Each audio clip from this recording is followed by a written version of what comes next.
بھی ابو قحافہ بھی کھڑا ہے، ماں ام الخیر بھی کھڑی ہے، لیکن جو نا حضرت ابو بکر بولتے نہیں ہے۔ ماں کھانا لے کر کھڑی ہے کہ کچھ نرم غذا کھا لے گا، جسم میں طاقت آئے گی، بولنے کی قوت بڑھ جائے گی، لیکن ابو بکر کھانے کے لیے تیار نہیں ہو رہے۔ جس وقت شام کا وقت ہوا، حضرت ابو بکر بولے تو کیا کہا؟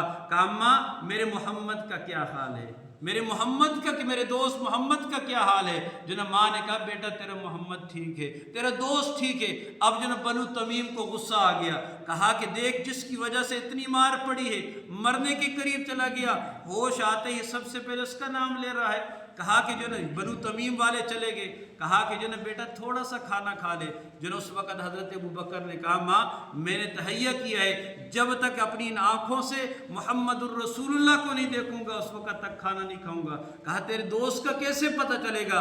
کہا عمر بن خطاب کی بہن ہے ام جمیل، جا کر اس سے پوچھ کر آئے کہ میرے محمد الرسول اللہ کا کیا حال ہے۔ اب یہ ماں چلی گئی ام جمیل کے پاس، کہا کہ جنا محمد کا کیا حال ہے؟ کہا میں تو محمد کو نہیں جانتی، میں تیرے بیٹے ابو بکر کو بھی نہیں جانتی۔ اب یہ دونوں جو ہے نا ام الخیر بھی، ابو بکر کی ماں بھی، اور حضرت عمر کی بہن ام جمیل بھی، دونوں آ گئی۔